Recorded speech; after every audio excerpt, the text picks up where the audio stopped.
¿Escucha? Sí, ahora sí, perfecto. Sí, se le Sí, escucha. doctor. Muy bien, muy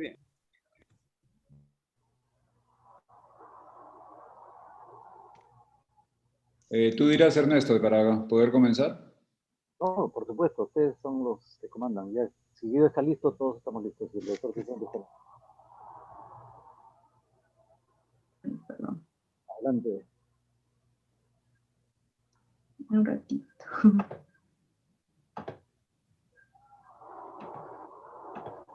Ya, voy a compartir. Buenas noches con todos. Bueno, para continuar con el curso de neurooftalmología, hoy está como moderador el doctor Guido Albán, para que haga la presentación del doctor Juan Manuel Cifuentes, ambos médicos asistentes del Instituto Nacional de Ciencias Neurológicas. Doctor Guido, le cedo la palabra. Gracias. Bueno, veo el currículum vitae es muy chiquito.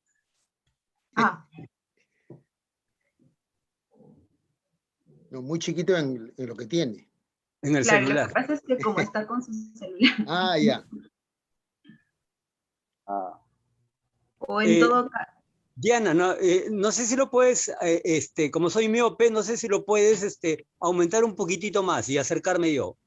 Ya, excelente, Ya. excelente. Excelente. Ya. Muy bien. En primer lugar, para agradecer la invitación del Instituto Nacional de Oftalmología por la invitación para la moderación de un gran amigo y un gran neurofisiólogo clínico que es el doctor Cifuentes.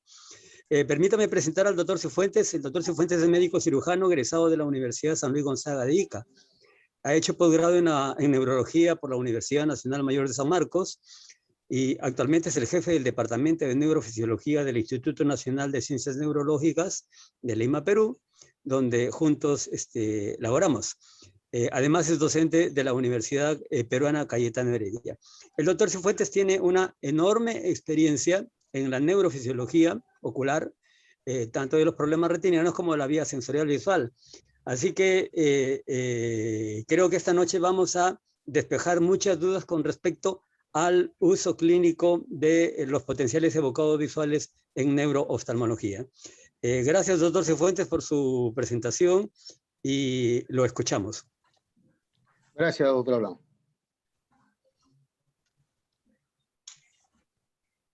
Ya, doctor, ¿puede compartir su presentación? Ya. A ver.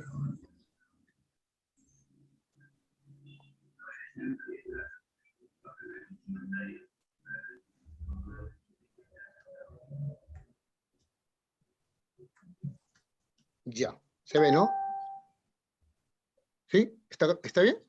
Sí, doctor. Ya. Bueno, muy buenas noches con todos. En primer lugar, el agradecimiento a los organizadores de este curso de neurooftalmología, este primer curso de neurooftalmología, básicamente al doctor Vargas, quien es que ha tenido la gentileza de invitarme, a las palabras del doctor Guido Albán. Y bueno, vamos a conversar un poco acerca de los potenciales evocados y su aplicación en neurooftalmología. Realmente, cuando el doctor me pide que hable sobre estas pruebas y sabiendo que iba a hablar el doctor Pedro Cárdenas, la verdad que dije, bueno, el doctor Pedro me va a hacer toda la explicación fisiológica y eléctrica de lo que es la vía visual. Y efectivamente, anoche fue una charla que tuve el placer de escucharlo. Y solamente voy a decir algunos conceptos que van a interesar para lo que quiero explicarles el día de hoy.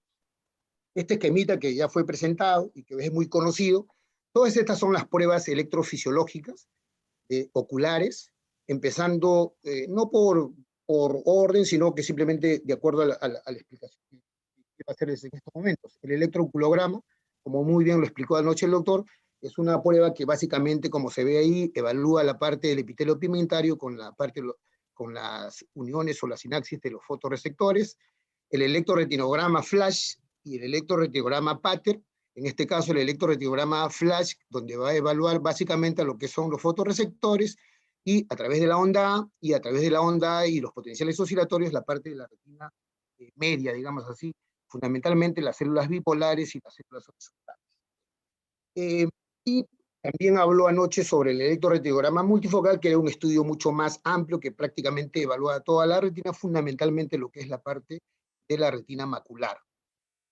El electroretinograma Pater, como mencionábamos ahora al inicio con el doctor Muro, este electroretinograma Pater, si bien es cierto, no es muy empleado en la práctica porque muchas veces por cuestiones de tiempo no se realiza.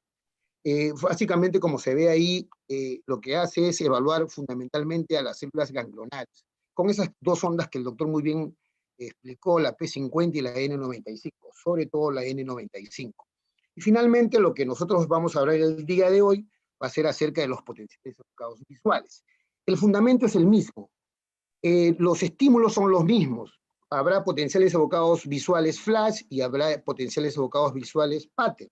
También existe un tercer estímulo que es el estímulo on-off o el onset-offset, que básicamente que lo vamos a explicar más adelante, pero fundamentalmente estos potenciales evocados visuales lo que van a evaluar de la parte de la retina es básicamente de la célula ganglionar hacia afuera, o sea, todo el conjunto del nervio óptico y toda la vía que muy bien anoche el doctor lo definió como estructuras de percepción, estructuras de transmisión y estructuras de recepción.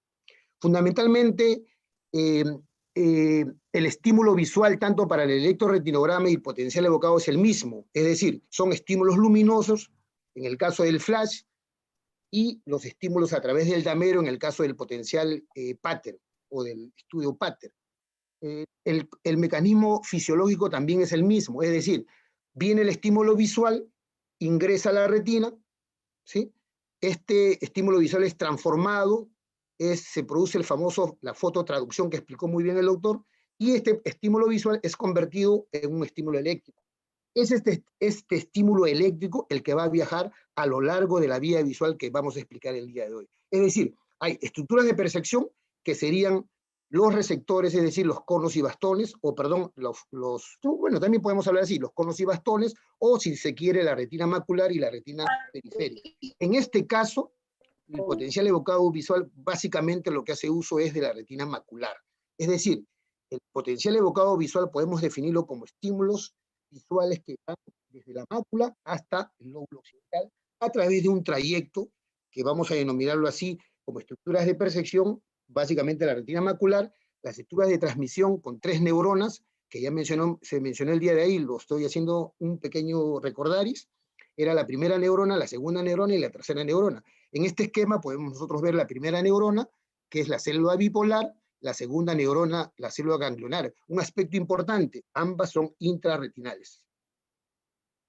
Por lo tanto, estos potenciales evocados visuales son, como dice ahí, respuestas eléctricas, que van a provocar, que van a ser provocadas por estímulos visuales. A ese fenómeno es el que se le conoce como la fototransducción, y van a ser, digamos, impulsadas, van a viajar a lo largo de esta vía visual desde la retina macular hasta la corteza occipital. Son potenciales de baja amplitud y obviamente son actividades bioeléctricas que van a ser llevadas hasta el lóbulo occipital.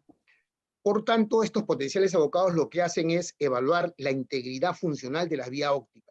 No hacen diagnóstico topográfico, no hacen diagnóstico nosológico, básicamente evalúan recorrido de la vía, funcionabilidad de la vía óptica.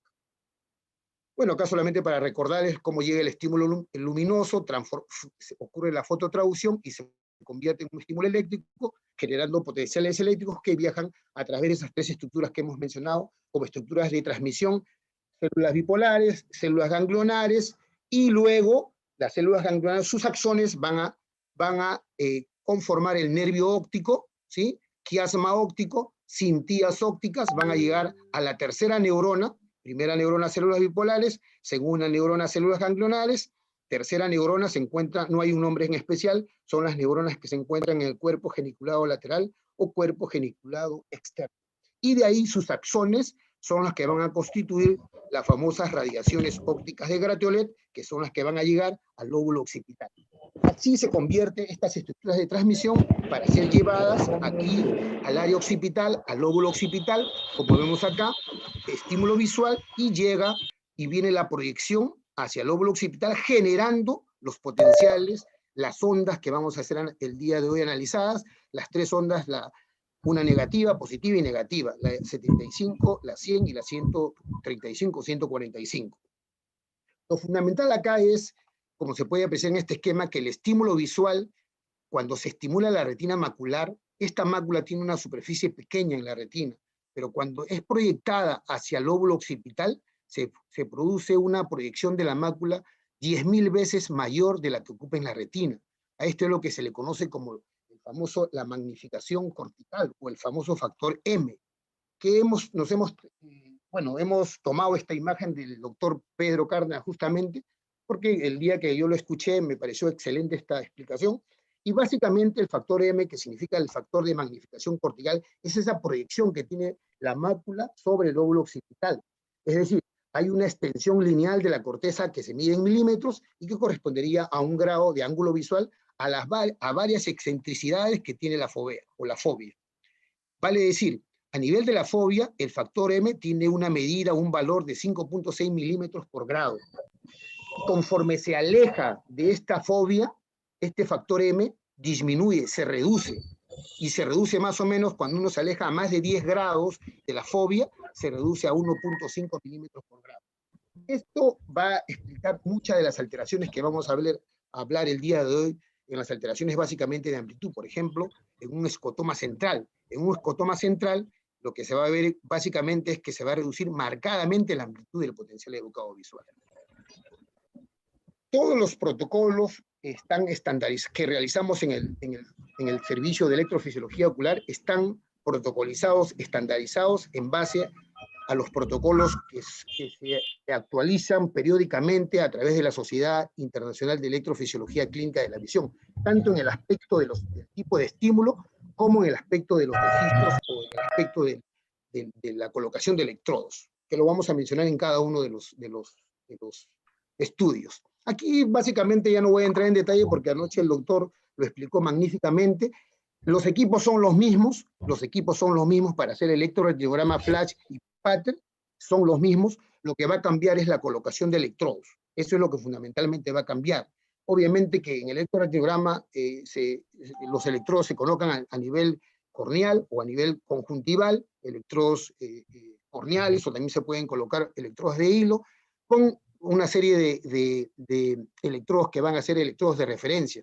En los potenciales visuales son mucho más sencillos. Básicamente, como vamos a mencionar ahora en un esquema, solamente utilizamos 3 tipos de electrodos, localizados a nivel de OZ, CZ y FZ, es decir, a nivel 5 centímetros por encima del ilion, a nivel del vértex, CZ, y este sería el electrodo tierra, y a nivel de la frente, que es el electrodo de referencia.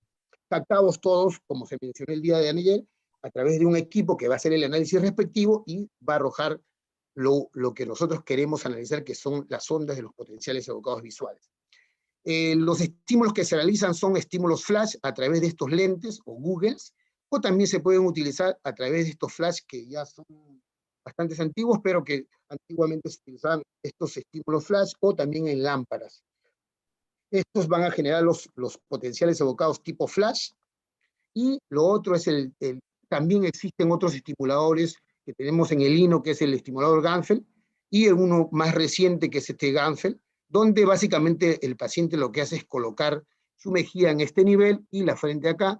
Al fondo, no sé si se aprecia, hay un puntito rojo que es el que se va a hacer el estímulo respectivo. Eso para hacer el potencial evocado flash. En niños, en pacientes que colaboran, en personas de edad, muchas veces que no pueden colocar la cabecita acá, se puede utilizar el LED, el Google, o se puede hacer también con el mini Ganfeld, ojo por ojo. Estos son los mini Ganfeld que se tiene actualmente. Mencionaba que habían 3 tipos de estímulos, los mismos, voy a pasar rápidamente esto porque esto ya se mencionó, son los mismos estímulos, estímulo flash, o también llamado de destello. Fundamentalmente lo que se va a obtener a través de estos estímulos 3 ondas, la N2, P2 y la N3, la N2 aproximadamente a los 75 milisegundos, la P2 a los 120 milisegundos y la N3 135 milisegundos. Este estímulo flash o este potencial evocado flash básicamente se puede realizar en pacientes que no colaboren, básicamente que no tengan necesariamente a tener en cuenta la agudeza visual. y fundamentalmente en pacientes que tienen una agudeza visual mínima por menos de 20/200, se puede realizar el flash. Básicamente se realiza en niños, en pacientes poco colaboradores, en pacientes con retardo psicomotor, en pacientes con enfermedades neurodegenerativas, se puede realizar el potencial flash. Mientras que el estímulo pater, o el potencial evocado visual pater, fundamentalmente lo que nos va a arrojar son 3 ondas también, la N75, la P100 y la N35. Este potencial pater tiene la particularidad de que son menos variables las ondas que en relación al potencial flash. Aquí sí se requiere una fijación, porque como vamos a mencionar más adelante, estos estímulos de damero se llaman también potenciales reversibles estructurados o en damero, por la característica que podemos estar viendo acá, tienen una luminancia constante, y en el centro hay una X donde el paciente tiene que fijar, por lo tanto acá se necesita fijación, el paciente tiene que fijar la mirada sobre esta X que está en el centro, para poder hacer la evaluación y la generación de estos potenciales.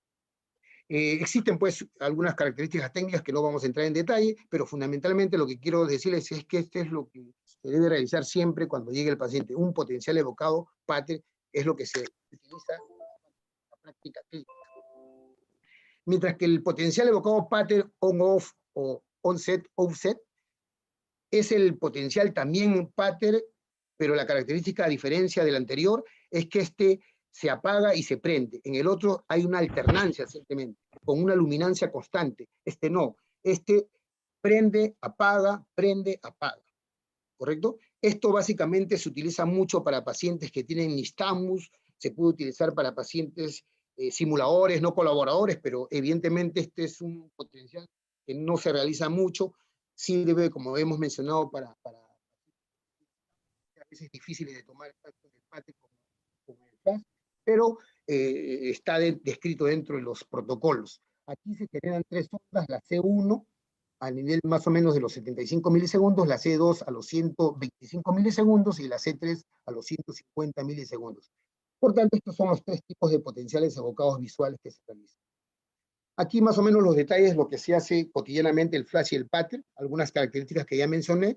Esta es la colocación de electrodos, el estándar dado por la Sociedad Internacional de Electrofisiología Clínica, el electrodo activo, OZ, el electrodo de referencia, FZ, y el electrodo de tierra o de masa a nivel del vértex, CZ.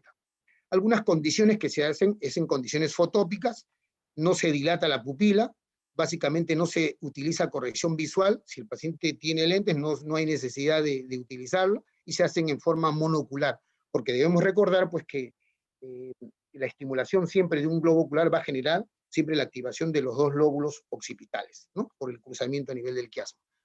Se hace, como hemos dicho, con un ojo cubierto. Bueno, y estas son las características técnicas básicamente.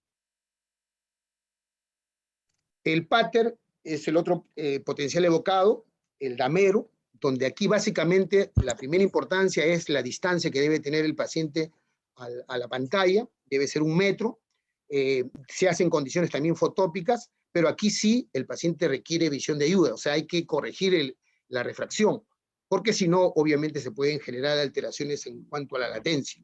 Se hacen también estimulaciones monoculares, también el equipo tiene para realizar en forma bilateral, pero generalmente se hace en forma monocular, porque cuando se hace en forma bilateral puede ocurrir una falsedad en cuanto a los resultados, porque muchas veces, sobre todo cuando hay una gran diferencia en cuanto a las agudezas visuales, hacerlo bilateralmente hace que uno de los ojos, el ojo que esté más dañadito, compense el bueno, compense al malito.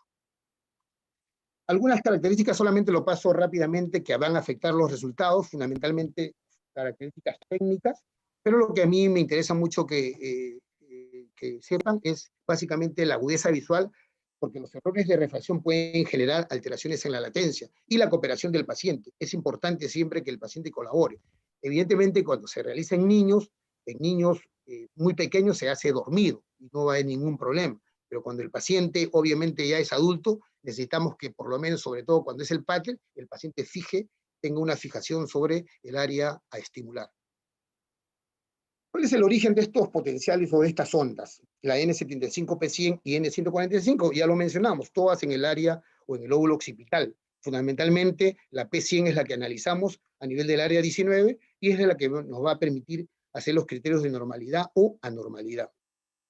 Aquí más o menos tenemos un potencial evocado en un paciente métrope, la N75, que es 75 milisegundos, es decir, el tiempo que tarda el estímulo en llegar al lóbulo occipital y generar la primera onda negativa, 75 milisegundos, la 100 milisegundos, que para nuestros laboratorios generalmente le hemos establecido en 120 milisegundos, y la 145, que es una onda negativa. Aquí otro paciente métrope con las características acá de la onda P100, 102 en el ojo izquierdo y 103 y 101 en el ojo derecho. Por lo tanto, el análisis que siempre se va a hacer en un potencial evocado visual de estas ondas va a ser analizar la latencia, analizar la amplitud y analizar la morfología, es decir, la conformación de la onda. Arriba tenemos potenciales flash y abajo potenciales pattern. En este caso, este potencial pattern en este equipo lo que se ha hecho es invertir las ondas, ¿no? El equipo permite que uno pueda invertir las ondas. Generalmente, convencionalmente, los neurólogos utilizamos más la parte positiva hacia abajo. En la mayoría de equipos que llegan últimamente, utilizan la parte positiva hacia arriba. Pero esto es algo convencional. Recordemos entonces latencia, amplitud y morfología. Aquí este es un paciente también, bueno, de métrope, solamente para corroborar acá, en este caso, el potencial evocado pattern, la P100, ¿sí? Sus valores, tanto de latencias como de amplitudes, totalmente normales. Criterios de la normalidad. Los criterios de la normalidad se basan en analizar, como habíamos dicho, la latencia, amplitud y morfología. Solamente los criterios de normalidad en cuanto a latencia van a hacer que la latencia esté prolongada, es decir, en más de 120 milisegundos, más de 100 milisegundos, que haya una simetría entre un ojo y otro, es decir, si yo tengo una latencia en un ojo derecho de 100 milisegundos o de 110 y en el otro tengo 130, esa simetría, esa diferencia interocular me va a hablar que hay una anormalidad en el ojo que está prolongado, o en el ojo que tenga la latencia más prolongada. Así de simple. La amplitud, se habla de una amplitud reducida, se habla de una amplitud hipovoltada, es decir, la amplitud está disminuida, se puede hablar de una amplitud ausente o una ausencia del potencial, y se puede hablar también una diferencia interocular en cuanto a las amplitudes. Generalmente se considera una diferencia mayor del 10%, se considera totalmente anormal en el ojo, que está totalmente diferente, ¿no? Y por último, la parte de la morfología. Nosotros hablamos de una adecuada morfología, adecuada configuración, o podemos hablar de una distorsión en cuanto a su configuración, una alteración en cuanto a su morfología. Cada una de estas características van a depender del tipo de enfermedad que pueda tener el paciente. Neurofisiológicamente, electrofisiológicamente, lo que nosotros vamos a informar siempre es si el estudio, el potencial evocado visual es normal, si el potencial evocado es inexcitable, está ausente, está abolido, o si el potencial evocado visual es anormal o subnormal. También podemos hablar ahí de lo que se refiere a una disfunción, que estamos hablando de una alteración de este potencial, o una alteración de la vía óptica, una alteración a nivel del nervio óptico. Obviamente que esta subnormalidad, estas disfunciones, estas alteraciones, van a siempre ser analizadas en base a las amplitudes, a las latencias y a su morfología. Nosotros tenemos que informar siempre que la disfunción es por amplitudes alteradas, por latencias alteradas, o en cuanto a su morfología, una alteración en cuanto a su configuración. Esto lo vamos a comentar más adelante. Pero sí se puede ver acá claramente que una serie de desórdenes que van del nervio óptico y de la vía visual y desórdenes neurológicos pueden tener estas características. Aquí ya tenemos algunas alteraciones oculares que puedan producir se pueden utilizar aquí los potenciales evocados en maculopatías, en traumatismos oculares, en alteraciones funcionales, en ambliopías para ver la evolución, o en ambliopías tóxicas, como dice acá, en opacidades de medios, en determinación de la agudeza visual, básicamente en niños menores de 3 años, donde resulta difícil hacer la agudeza visual.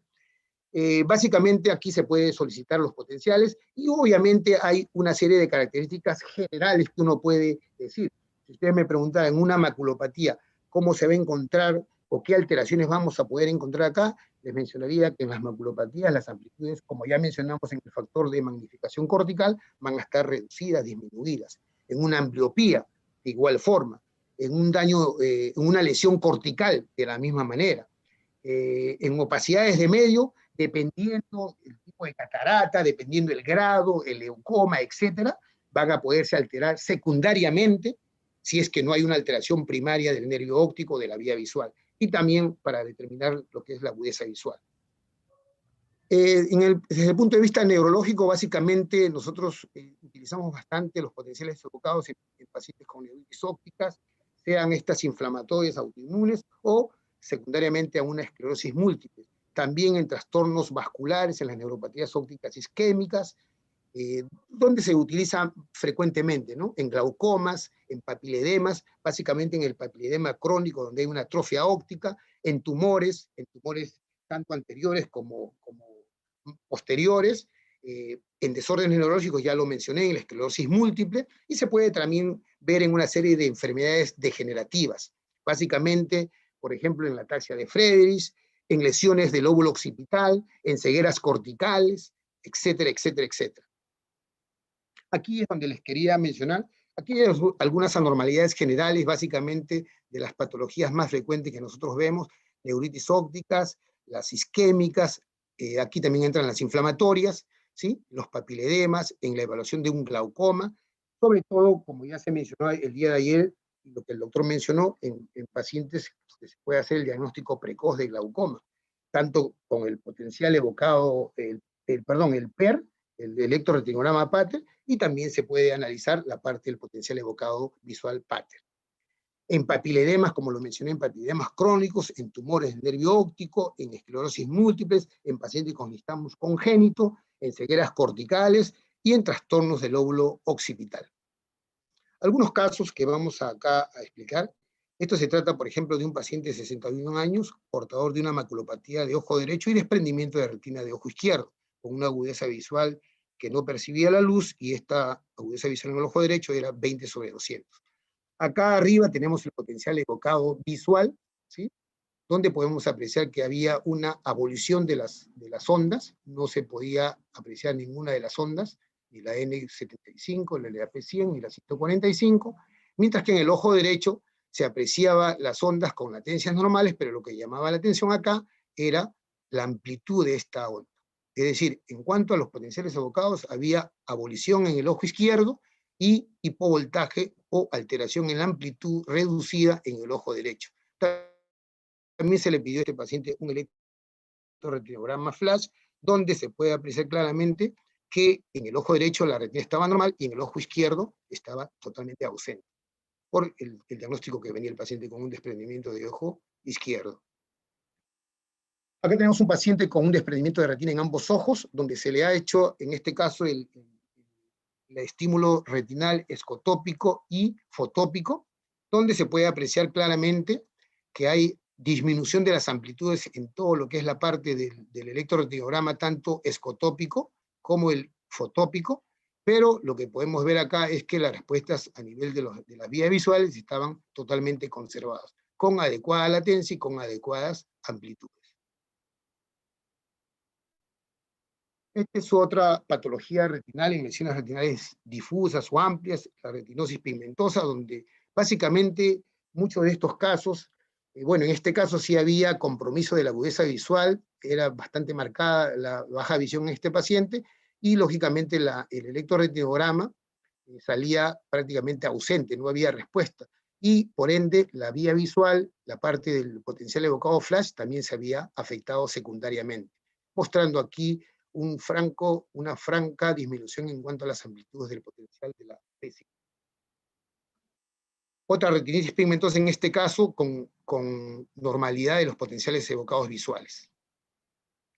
Esto se trata de un niño de 14 años para descartar o con un cuadro de una neuritis óptica derecha, donde se puede apreciar ausencia, abolición de las ondas en el ojo derecho con normalidad en el ojo izquierdo.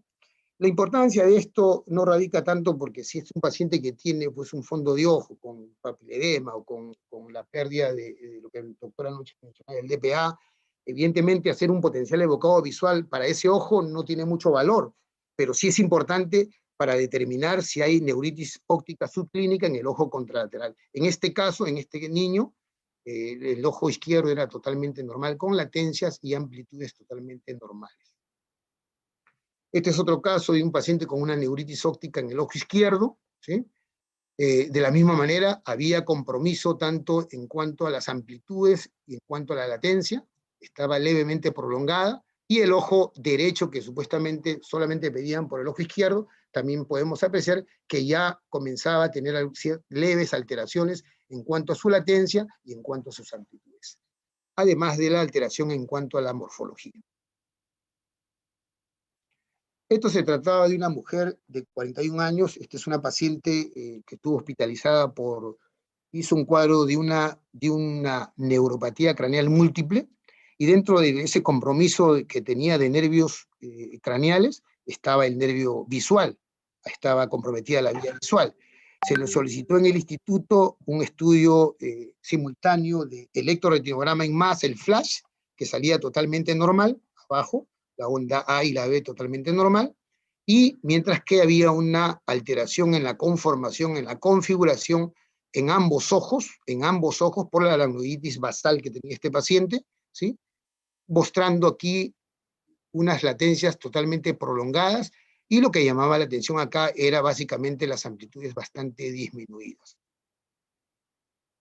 Esto se trata de un paciente diabético crónico, hipertenso, donde venía con el diagnóstico de glaucoma de ojo derecho y se le solicitaba tanto el potencial evocado visual como el electroretinograma. Se puede apreciar acá el electroretinograma en masa, estaba totalmente normal en el ojo izquierdo, en el ojo derecho sí no había respuesta en cuanto a la respuesta retinal. En cuanto a la vía visual, no había respuesta, estaba totalmente abolido en el ojo derecho, y en el ojo izquierdo lo que se puede apreciar llama la atención que las latencias están en el límite superior, ¿sí? Pero llama la atención sus amplitudes que estaban totalmente comprometidas, disminuidas. Esto evidentemente en el ojo derecho sí hablamos que el paciente tenía un glaucoma, y aquí tendríamos que determinar la causa por la cual este paciente había tenido alteración también a nivel del nervio óptico izquierdo, de la vía visual izquierda. Esto se trata de un paciente con glaucoma de ojo derecho, que pese a que tenía en el ojo derecho una visión de NPL, nosotros encontramos una respuesta, si bien es cierto había un compromiso severo de este ojo, pero sí se podía apreciar la latencia prolongada y las amplitudes disminuidas en relación al otro ojo contralateral, que clínicamente estaba bastante normal. Igual forma sus funciones retinales, es decir, el electroretinograma flash estaba totalmente normal. Este es un ejemplo de un paciente con una neuropatía óptica traumática, con un fondo de ojo con palidez del disco, ¿sí? El ojo derecho era totalmente normal, con una agudeza 20-20, y el ojo izquierdo tiene una agudeza de 20/200, y se puede apreciar claramente acá, en primer lugar, lo que llama la atención es las amplitudes disminuidas y una alteración a nivel de su conformación, de su morfología, manteniendo, obviamente, como podemos ver acá, las latencias en límites normales. Comparativamente, se puede apreciar que las amplitudes en este ojo derecho eran 20 y en este ojo eran 3.53, ¿no? Por diferencias, obviamente este ojo estaba bastante comprometido. Aquí tenemos un paciente con una patología propia a nivel prerretinal, con una serie de alteraciones de afaquia, pseudofaquia, posoperado de catarata, donde se le pedía un potencial evocado flash, y podíamos apreciar que la parte posterior, o la parte del polo posterior, estaba totalmente normal, con latencias normales y con amplitudes totalmente normales. Este es uno de los últimos pacientes que hemos visto. Esto se trata de un estudiante de enfermería que tuvo hace aproximadamente año y medio un primer episodio que no fue catalogado como esclerosis múltiple, simplemente tuvo una parestesia en el cuerpo derecho, y como le duró poco tiempo, no se hizo ver. Ya en este año, desde el mes de enero, comienza a tener nuevamente parestesias en el cuerpo derecho, con alteraciones a nivel de lo que es la parte visual leve en el ojo izquierdo, él se queja que ve un poquito menos por el ojo izquierdo. Obviamente se le pidió todos sus estudios potenciales evocados auditivos, los visuales y su resonancia magnética. No se le llegó a realizar los potenciales somatosensoriales. Lo que podemos mostrar acá primero es en su resonancia magnética los focos desminimizantes a nivel periventricular, y obviamente acá lo que estamos mostrando es unos potenciales evocados visuales con las latencias prolongadas. En este paciente, que es importante siempre en fenómenos desminimizantes, en esclerosis múltiple, en enfermedades desminimizantes, tratar de hacer un diagnóstico precoz o subclínico, y los potenciales evocados nos permiten eso. En este caso, con estas agudezas visuales, este paciente, mujer de 46 años, tenía sus potenciales totalmente normales, no había compromiso de la vía visual.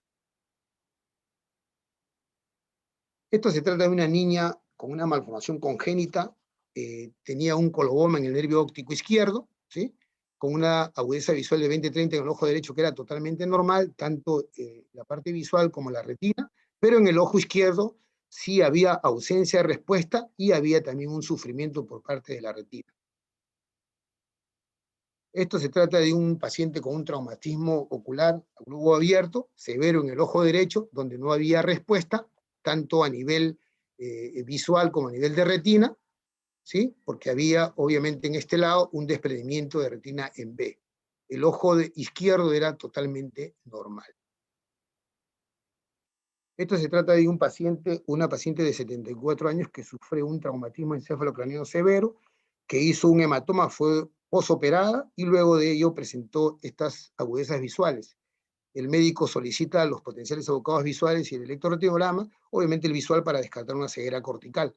Lo que se puede apreciar acá es que las respuestas retiniales eran totalmente normales, pero a nivel de la vía óptica, lo que se aprecia es una alteración en la conformación de estas ondas. Se aprecia también las latencias totalmente normales, pero había una alteración a nivel de las amplitudes, determinando que había un compromiso a nivel de esta vía óptica, a nivel del lóbulo occipital por este hematoma, ¿no? Aquí tenemos una atrofia de nervio óptico derecho con un glaucoma neovascular izquierdo, ¿no? Con estas agudezas podemos apreciar que en el ojo izquierdo, que estaba en NPL, con las justas se podía apreciar una morfología totalmente irregular, distorsionada de la P100, ¿sí?, con una latencia levemente prolongada, pero a nivel del ojo derecho, donde había la atrofia del nervio óptico, sí se podía apreciar una latencia prolongada con un hipovoltaje respectivo o con una amplitud totalmente disminuida.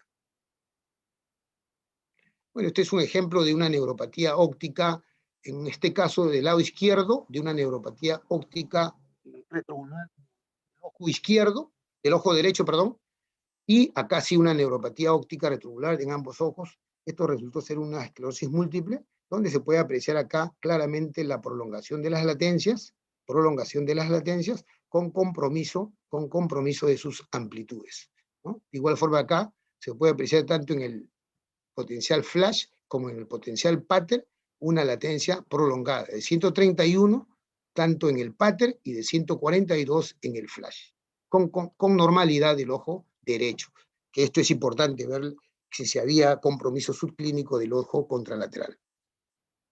Acá tenemos un paciente de 1 año por una encefalopatía hipóxico-isquémica. No se podía apreciar, obviamente a esa edad, si había compromiso de la vía óptica, se lo solicitó el potencial evocado visual, no habiendo respuesta alguna. Este es un caso que ha llegado, como podemos ver acá, el miércoles pasado, el miércoles 31 de marzo. Este es un paciente militar que aducía que había sido golpeado por unos oficiales y que él tenía problemas en su visión y que no veía adecuadamente. Se le hizo su agudeza visual y el médico, como podemos ver acá, solicita descartar una neuropatía óptica postraumática, solicita una serie de exámenes que van desde el potencial evocado visual, OCT, electroretinograma, campos visuales, etc. Y lo que pudimos observar acá, que el electroretinograma escotópico y fotópico estaba totalmente conservado, y el potencial evocado pater, en este caso hemos invertido las ondas, estaban también totalmente conservados. Acá se puede ver el valor de la P100, era 100.20 y 106.80. Con lo cual esto, lo más seguro que sea un paciente pues, que quiere hacer una ganancia secundaria, ¿no? Queremos concluir diciendo que los potenciales evocados visuales son estudios que no dan diagnóstico, como ya también ayer lo mencionó el doctor Pedro, no dan diagnóstico ninguno de los estudios electrofisiológicos, diagnósticos nosológicos, ni mucho menos topográficos. Son estudios complementarios. Siempre hay que hacer una correlación clínica de los hallazgos con el cuadro clínico. Son pruebas, sí, definitivamente objetivas que van a valorar la funcionabilidad de la vía óptica y siempre hay que saber combinarlas con otras pruebas electrofisiológicas. Y creo que uno de sus valores importantes que tienen los potenciales evocados visuales es en la parte de pediatría, puesto que nos permiten muchas veces evaluar, pues como ya mencionamos en antes, la agudeza visual de niños, por ejemplo, menores de 3 años, que muchas veces con los métodos oftalmológicos resultan difíciles, digamos, de evaluar, ¿no? Para ver, obviamente, patologías propias de la niñez también, por supuesto que sirve. Bueno, muchas gracias. Si hubiera alguna pregunta, por favor.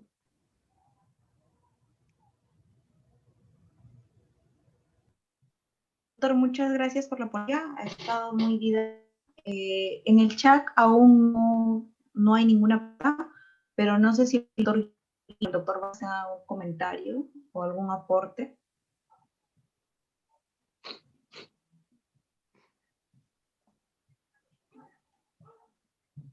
No sé si el doctor Guido está ahorita con su micrófono encendido. Sí, escucho. Ya. Sí. Bastante, Guido. No, si tenías algún comentario, alguna pregunta del doctor. Bueno, hemos tenido una clase muy buena del doctor Cifuentes, una conferencia muy buena del doctor Cifuentes. Dicho sea de paso, es el único neurofisiólogo que tiene una doble experiencia, tanto en el Instituto Nacional de Oftalmología como en el Instituto Nacional de Ciencias Neurológicas, así que se puede dar el lujo de ver ambas patologías al mismo tiempo, y eso obviamente lo hace un conferencista ideal, ¿no?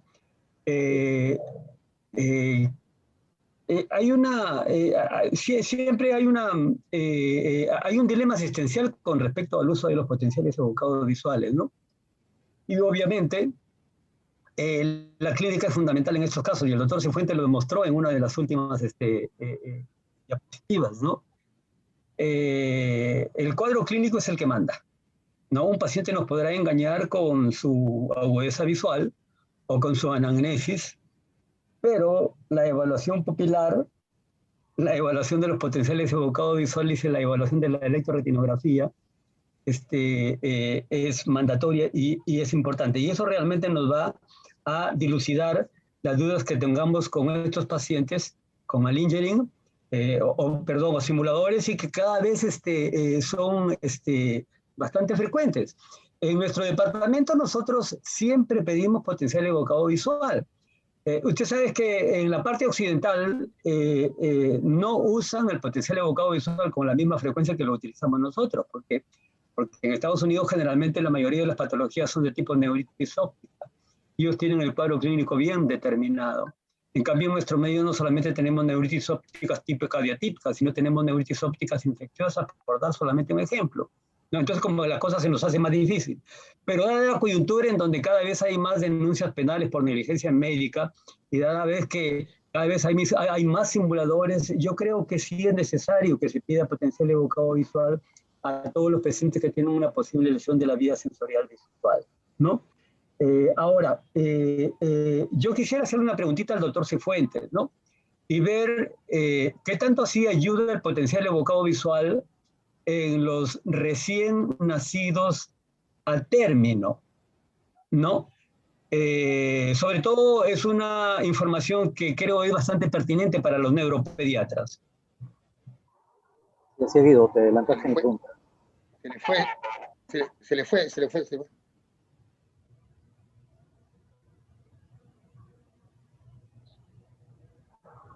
Bueno, creo que sí entendí la pregunta. Creo que el doctor a lo que se refiere, cuál es la importancia de los potenciales evocados visuales en los recién nacidos a términos. Bueno, definitivamente creo que hay que recordar que los potenciales evocados visuales flash, que en este caso se darían a los recién nacidos, a los niños, no tienen mucho valor real cuando uno los realiza. Por más que estén a términos, hay una maduración per se de la vía visual que hace que en la gran mayoría, en los niños recién nacidos y dentro de los 40 días, todavía encontramos las latencias prolongadas. Y eso nos puede generar muchas veces al médico que informa o al especialista que informa, decir si esto se trata de una alteración funcional o no. Porque si nosotros encontramos en un niño recién nacido, con 28 días, con una latencia de 140, de 150, yo podría considerarla prolongada, pero siempre tengo que hacer el hincapié que debemos de hacer un control al año para poder ver cómo va evolucionando esa latencia. Conforme va a ir madurando la vía visual, como va madurando, como va ocurriendo la mielinización, generalmente a partir de los 3 meses uno ya tiene una morfología que va a ser muy similar a la del adulto, la morfología. Obviamente aún las latencias y las amplitudes siguen siendo bastante variables, sobre todo, como ya hemos mencionado, en el potencial flash, que es bastante, hay una variabilidad tanto a nivel interindividual y a nivel interpoblacional. Entonces, es muy difícil. Creo que tomar un potencial evocado flash en un niño, en un recién nacido, en un niño en general, que ya simplemente está alterado, hay que tomarlo siempre con pinzas. Sí debemos de tenerlo presente en ir haciendo sus controles respectivos por lo menos cada 6 meses o cada una vez al año. Gracias, doctor Cifuentes. Doctor, Sí, doctor Vargas. Ya, el doctor Vargas ha levantado la mano justamente. Al doctor Cifuentes, ¿cómo está? Un gusto tenerlo nuevamente con nosotros. Mis felicitaciones por su excelente charla. Bueno, quería hacerle algunas preguntas. Una de ellas es los valores normales, que me parece que alguien está preguntando. Son, bueno, obviamente son variables, depende de cada laboratorio. Así es.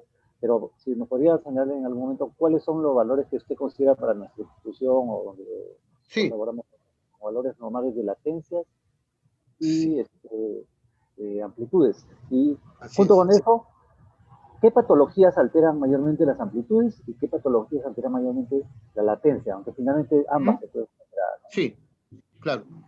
Bueno, en el Instituto de Ciencias, en el Instituto Nacional de Oftalmología, doctor, lamentablemente no hemos terminado el patrón de estandarización, porque evidentemente siempre, como toda institución pública, está buscando la producción, etcétera, etcétera, ¿no? Entonces, generar patrones de normalidad en niños menores de 5 años, en niños menores de 10 años, etcétera, es el objetivo. Pero nosotros más o menos manejamos en base a la experiencia un potencial evocado con una latencia de P100, que es la que analizamos, más o menos en los adultos hasta 120 milisegundos y en los niños que varían entre 120 y 130. Porque muchas veces, como podemos ver, sobre todo en niñitos que pueden colaborar un poco, estos potenciales evocados flash, como ya lo mencioné, requieren mucha fijación, ¿me entienden? O sea, si bien es cierto, no es necesario la agudeza visual, pero necesitan fijación. Entonces, el niño pierde fácilmente la atención. Entonces, no es tan tajante el valor de la latencia, ¿no? Entonces, más o menos fluctúa entre 120 y 130 milisegundos para niños en general menores de 10 años. En adultos sí llega hasta un máximo de 120 milisegundos. En cuanto a los valores. Y las amplitudes que fluctúan más o menos a partir de los 8 microvoltios hacia arriba, ¿no? O sea, hasta 8 microvoltios nosotros la podemos como una amplitud mínima de 8 microvoltios. A partir de, por debajo de esta se consideran ya hipovoltados, ¿sí? O con una amplitud disminuida.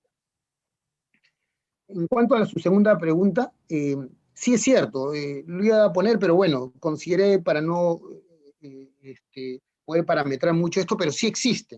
O sea, hay patologías que nos van a dar amplitudes disminuidas, que nos van a dar latencias prolongadas y que nos van a dar, obviamente, alteraciones combinadas, ¿no? De latencia y amplitud. Y tienen el mismo criterio que en la parte neurofisiológica de nervio periférico, ¿no?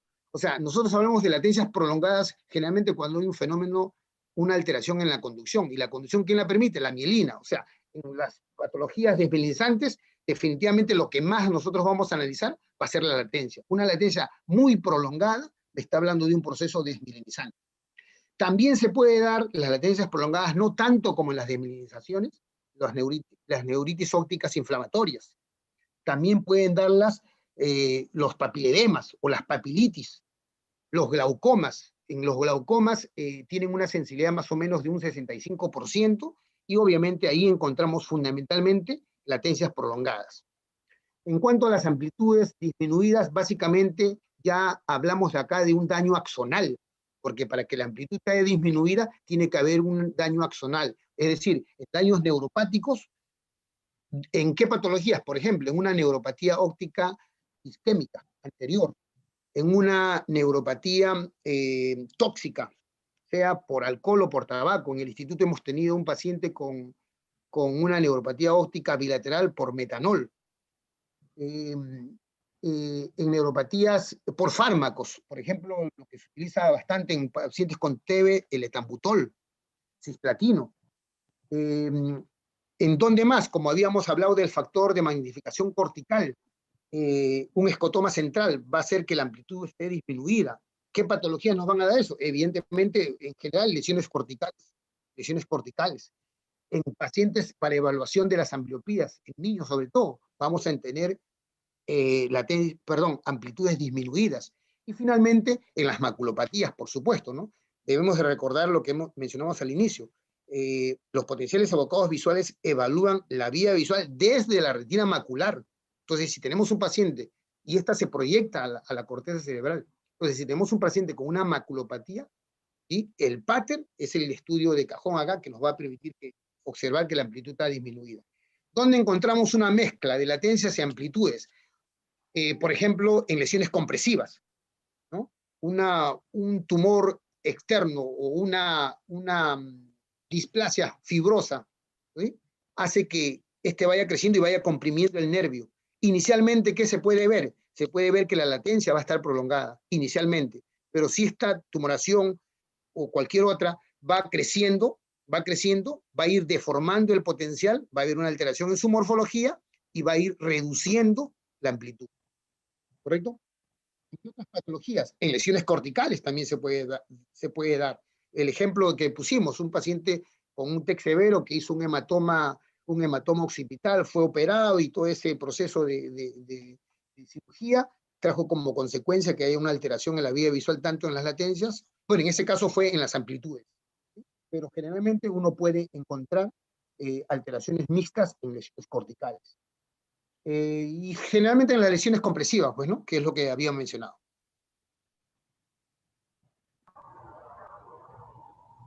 Muchas gracias, doctor. Adelante, doctora, creo que hay algunas preguntas. Sí, doctor. Gracias por la respuesta. La doctora Evelyn Torres pregunta qué datos en los potenciales evocados nos podrían indicar o hacer la diferencia entre una patología pre y retroquiasmática. Bueno, mire, la verdad, lo he mencionado, los potenciales evocados visuales no hacen diagnósticos topográficos. Evidentemente, si ustedes me preguntan a mí, si yo sospecho ahorita en un macroadenoma hipoficial que está presionándome el quiasma óptico, ¿sí? Y yo quiero saber ahorita qué es lo que está ocurriendo, pido una resonancia. Pues. Por supuesto que si quiero saber la funcionabilidad de la vía óptica, si es un paciente que tiene alteraciones visuales, el potencial evocado visual me va a ayudar. Pero no es que exista un patrón característico en una patología prequiasmática o retroquiasmática. Generalmente lo que nosotros podemos apreciar es que cuando hay alteraciones a nivel retroquiasmático, ¿sí? Lo que nosotros vamos a encontrar es que la latencia se va a prolongar. Pero todo depende del tipo o la causa que esté produciendo esto, ¿no? Si es un fenómeno de desmielinización, evidentemente vamos a ver una latencia prolongada fundamentalmente. Pero si es un proceso compresivo, tumoral, evidentemente, dependiendo del tiempo, va a haber alteraciones tanto en la latencia como en la amplitud. Pero no hay forma que yo pueda decirles, Una latencia prolongada es prequiasmática, una amplitud disminuida, no hay forma. Simplemente, repito, esto solamente evalúa vía y nada más.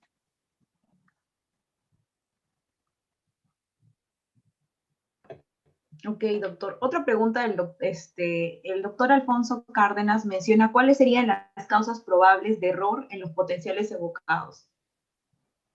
Perfecto. Lo mencioné ahí. Una de las causas frecuentes es los errores de refracción. Sobre todo, como hemos mencionado, cuando se hacen los potenciales patterns, donde ahí debe de hacerse la corrección de la agudeza visual. Otro factor importante es el ver la luminancia. La luminancia no solamente si hago el pattern, la luminancia de los dameros o la luminancia del flash, sino también la luminancia del ambiente. Es importantísimo una luminancia adecuada que haya en el ambiente donde se toma. Muchas veces, yo he visto esto, que en algunos centros apagan la luz para hacer un potencial evocado visual. Y ahí es totalmente mal. El potencial evocado visual se hace en condiciones fotópicas, no se hace en condiciones de oscuridad, porque si no estamos estimulando los otros, estamos estimulando los bastones, pues, ¿no? Y obviamente lo que nosotros queremos es estimular básicamente la parte de los conos, ¿no? Para hacer el recorrido en sí. Entonces, eso sería otro aspecto, como ya lo mencioné, un error también que puede muchas veces la cooperación del paciente. Muchas veces no solamente en niños, sino también en adultos, la falta de cooperación, porque obviamente si hacemos el potencial flash con LED, con Googles o en el Ganfeld, no podemos, la verdad que estos equipos últimos que han llegado al Lino, sí tienen para ver a través de la persona que está tomando, el personal de enfermería que toma el estudio, sí puede ver si el paciente está perdiendo la fijación, o a veces el dormirse, porque estos estímulos son bastante tediosos. Hay que ponerse, imaginemos un lente que está dando aprende y apaga, lo que genera en algunos pacientes cuando no duermen bien, es uno de los requisitos que no lo mencioné. O sea, la condición para tomar estos estudios es que el paciente previamente venga descansado, que haya tomado sus medicaciones que toma, que haya tomado su desayuno. O sea, no debe venir un paciente pues que esté con hipoglicemia, que haya pasado una mala noche, porque lo que va a generar es que durante el estudio esté pestañeando y eso hace perder la fijación y eso hace que se altere o que haya errores en la interpretación o en los valores del potencial. Esos serían, yo creo, los dos grandes errores más frecuentes que en nuestra experiencia hemos visto. La cooperación del paciente y muchas veces los errores de refracción. Relacionada es la que menciona la doctora Espinosa. ¿Qué condiciones de datos los potenciales evocados no sean fiables? Perdón, ¿cómo? O sea, ¿qué datos hacen que el potencial evocado no sea fiable? Ya, bueno, uno de los equipos que llegó al Lino, el Roland Console, este equipo tiene un factor de confiabilidad. Todo estudio todos los equipos deberían de tener, pero evidentemente no todos lo tienen. Este equipo sí tenía. O sea, cada vez que nosotros hacíamos un estudio, lo que se hacía era buscar inmediatamente el factor de confiabilidad, ¿no? Era un análisis que se hace al final y donde uno, dependiendo de las respuestas que uno hace, cuando uno encuentra más del 50% de respuestas por debajo de la respuesta máxima, era un estudio totalmente confiable, ¿no? O sea, la confiabilidad de los estudios se hace técnicamente, ¿no? Lo otro es, obviamente, tener un personal capacitado, ¿no? Un personal que sepa hacer esto. Son técnicas bastante sencillas, pero que hay que tener en consideración los aspectos que he mencionado, ¿no? Ok, doctor. Luego el doctor Henry Navarro pregunta si en un paciente con sospecha de esclerosis múltiple sin alteración visual aparente, ¿sería útil o cuál sería la utilidad de los potenciales evocados? Recontra útil. Esa es una de las principales aplicaciones hoy en día, que tiene los potenciales evocados visuales, es coger justamente esos pacientes que no tienen, que están en una etapa preclínica, ¿no? Que no tienen en etapa precoz, digamos. Pacientes con esclerosis múltiple, se les debe de hacer potenciales evocados visuales, potenciales evocados auditivos y potenciales evocados somatosensoriales, para buscar fenómenos de desmilinización que nos van a llevar a la larga a ver el pronóstico de estos pacientes. definitivamente tienen una aplicación en pacientes en una etapa subclínica, ¿no? Mostramos un casito de un paciente con esclerosis múltiple que le pidieron un potencial evocado visual y que estaba totalmente normal, ¿no? Doctor, luego la doctora Xiomara Lanza pregunta si estaría indicado pedir potenciales evocados en pacientes que tienen retinopatía de la prematuridad en estadio avanzado. Por supuesto. También, bueno, teniendo en consideración esas variantes fisiológicas que existen, hasta 3 meses, luego a partir de los 6 años, ya el niño tiene características de los potenciales de la onda P100 a la de un adulto. En una retinopatía de la prematuridad, por supuesto que vamos a encontrar alteraciones básicamente a nivel de lo que es la latencia y la amplitud.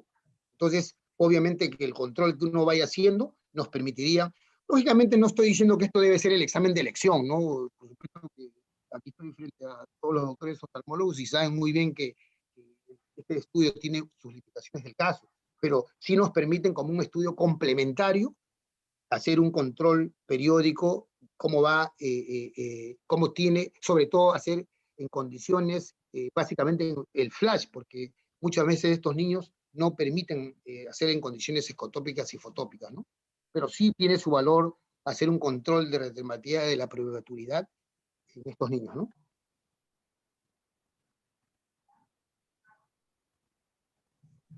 Luego, también pregunta el doctor Napoleón, bueno, usted ya nos había dado algunas respuestas respecto a esto, pero el doctor menciona qué tan útil es realizar potenciales evocados para el seguimiento evolutivo de las neuropatías inflamatorias. Sí, es muy importante, porque cuando uno va en una neuropatía inflamatoria, uno va dando el tratamiento, sean con corticoides, con inmunoglobulinas. Obviamente, uno de los factores importantes, de igual forma en lo que es la parte de esclerosis múltiple, neuropatías ópticas por esclerosis múltiple, uno encuentra las latencias prolongadas o si uno puede encontrar una amplitud disminuida. Uno de los factores que nos permiten ver el pronóstico es el valor de la amplitud, porque la latencia va a permanecer prolongada, pese a que el paciente va a tener una recuperación, la amplitud aún permanece disminuida. Y con el tratamiento y haciendo sus controles, uno puede ver el pronóstico que va a tener estos pacientes. Por supuesto que sirven neuropatías inflamatorias, ¿no? Claro. ¿Cada cuánto tiempo se les debería realizar este examen a los pacientes que tienen neuropatías inflamatorias? Cada 6 meses es un promedio en el cual se recomienda, ¿no? Uh-huh. Luego hay 2 preguntas similares. ¿Cuál sería el grupo etario para realizar los potenciales evocados y cuál sería la edad mínima para decir que un potencial evocado en un bebé es confiable? Sí lo mencioné, no hay confiabilidad. Definitivamente si queremos hablar de confiabilidad en niños, definitivamente los potenciales evocados en el flash, que es el que se toma, no son confiables. Quizás a partir de los 3 años, en ciertos niños, nosotros tenemos mucha dificultad cuando tomamos potenciales evocados en niños.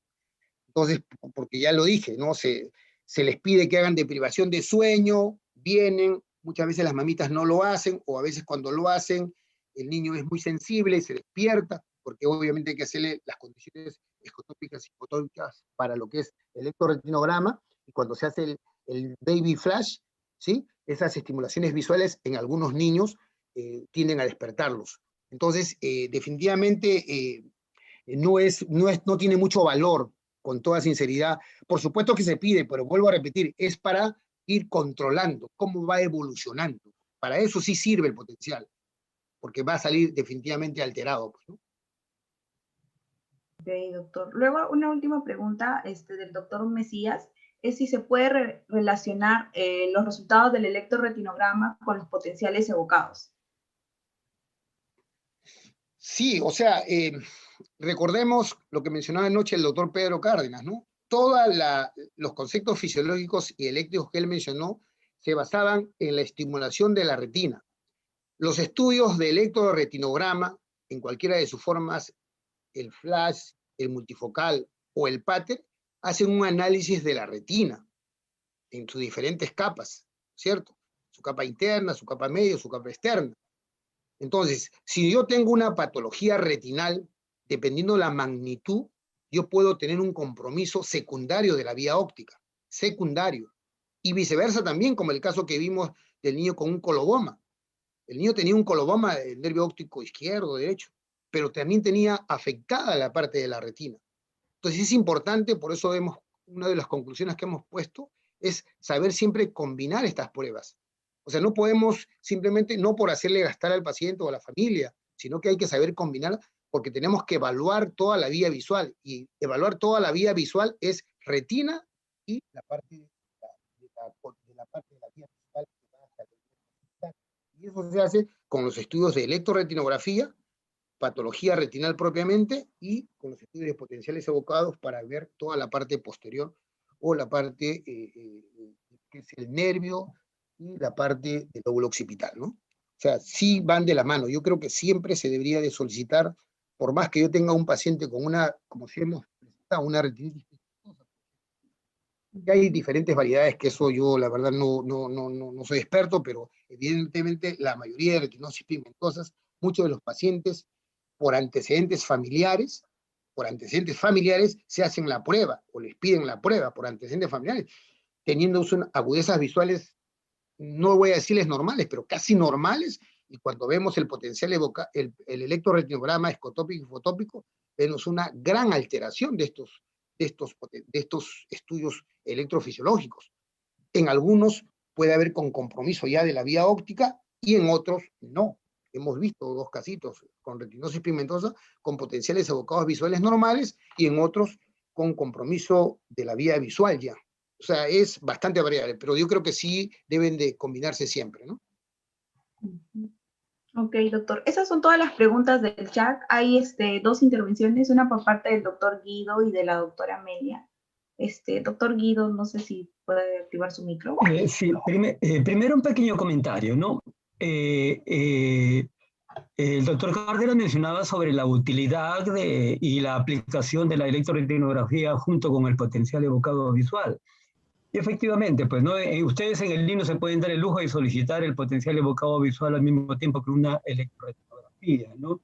Sin embargo, mi comentario va para, sobre todo, los médicos residentes de neurología, porque el hecho de que un paciente tenga una disminución de la agudeza visual y tenga un potencial evocado visual con la onda P100 prolongada en su latencia no significa necesariamente que ese paciente tenga una neuropatía óptica, porque, por ejemplo, una distrofia de fotorreceptores también me puede dar un potencial evocado visual con la onda P100 con latencia aumentada, así que hay que tener mucho cuidado con esa información, ¿ok?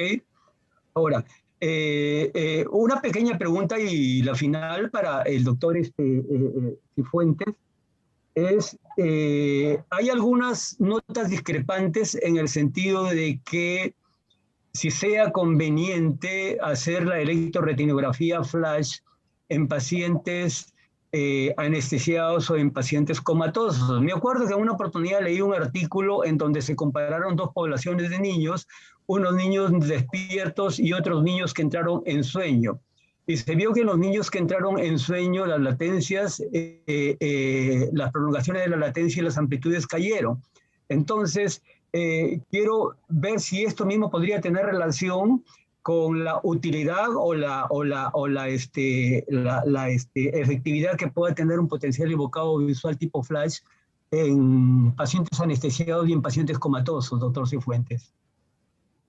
Sí, doctor, definitivamente está reportado en pacientes con anestesia, la latencia tiende a prolongarse y la amplitud a estar disminuida por el concepto que hemos mencionado.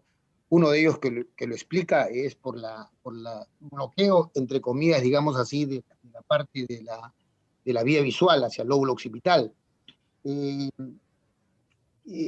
pacientes en coma, para pacientes con diagnóstico de muerte cerebral, pues dependiendo de lo que yo quiero ver, pues, ¿no? O sea, definitivamente la vía sensorial, pues, ustedes la conocen, esta vía sensorial que va de la retina macular al lóbulo occipital, en un paciente con muerte cerebral, si tenemos lesión de tronco, lo que nosotros tendríamos que pedir ahí es, en muerte cerebral, por ejemplo, el visual y el electroretinograma, y vamos a apreciar ahí que el visual va a estar ausente, con electroencefalograma ausente o plano, pero el electroretinograma va a estar totalmente normal, ¿entiendes? Entonces, definitivamente sí sirve, ¿no? En un paciente post-anestesia o con anestesia, en pacientes con coma, por supuesto, dependiendo de lo que yo quiero buscar, pues, ¿no?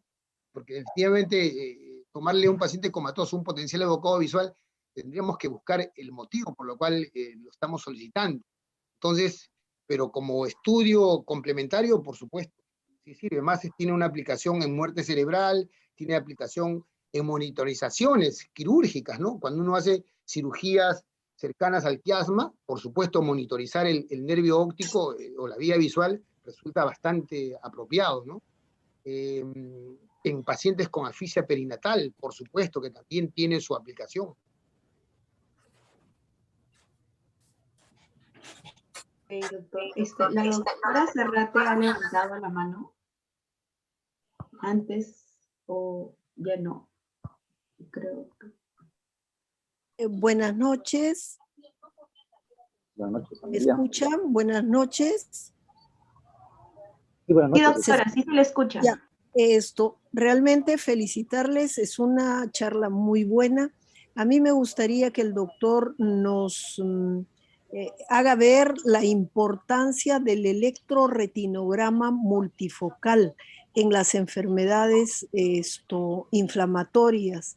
En qué casos nos da mejores resultados que otros, porque no siempre está a la mano el electroretinograma multifocal.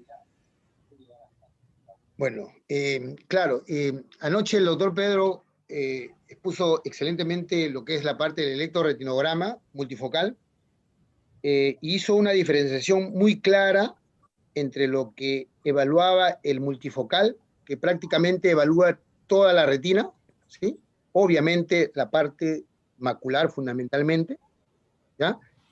Y existía también el electroretinograma Pater, ¿entiendes? Entonces, si yo evidentemente quiero yo diferenciar un trastorno, en este caso macular versus trastorno neuropático o una neuritis óptica, por supuesto que solicitaría los dos.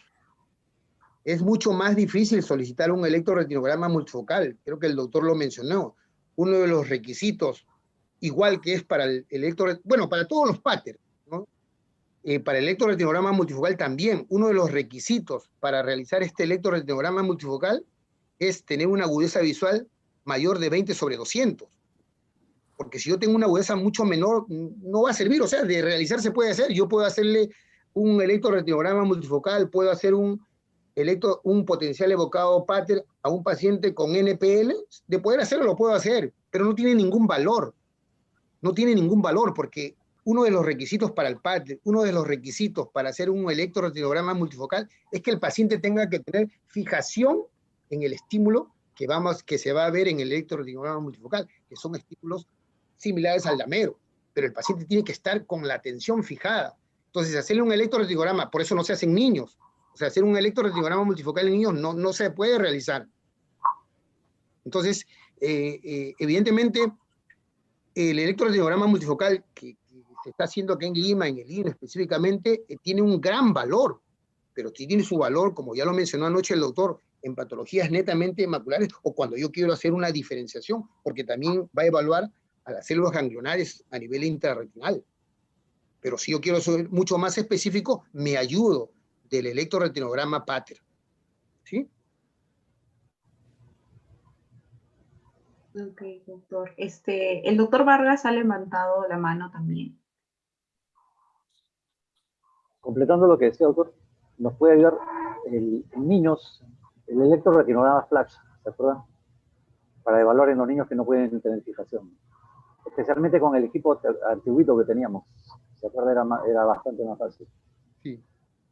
Una de las cosas que quería aclarar también, es importante para mí esos estudios, tanto potenciales evocados como el electroretinograma, en el caso de pacientes con pérdida visual de causa desconocida. Así es. Yo he tenido pacientes, les puse en las semanas pasadas, que habían sido estudiados como si tuviesen alguna enfermedad de la vía visual de nervio óptico para atrás. Todos los exámenes que se puede imaginar. Campos visuales con escotoma central, etc. Ese paciente lo evalué Y no voy a extenderme, pero le hice un electroretinograma y un potencial evocado, porque tengo el aparato, y sorprendentemente me salió los potenciales evocados visuales normales, totalmente normales, tanto pattern como flash. Pero los electroretinogramas me salieron anormales. Entonces cambió toda la situación. Y eso que el fondo de ojo, la retina se veía normal. Nervios normales, todo normal. Pero el problema claramente estaba en la retina. Un problema difuso en la retina. Entonces, es importante también un estudio de pacientes de pérdida visual de causa no conocida.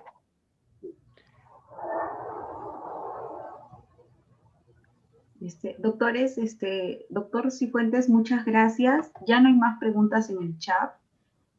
Agradecerle tanto a usted como al doctor Guido por acompañarnos este día. Ha sido una ponencia muy didáctica, sobre todo para los que todavía no dominamos mucho el campo de la neurooftalmología. No sé si doctor Muro tiene algún comentario, sino para compartir el flyer de mañana. O doctor Albán.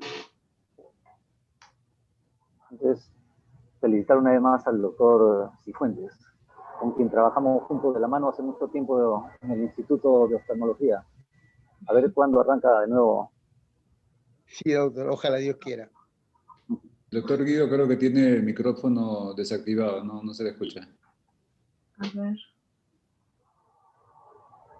Para agradecerle al doctor Cifuentes nuevamente su presentación el día de ahora, ¿no?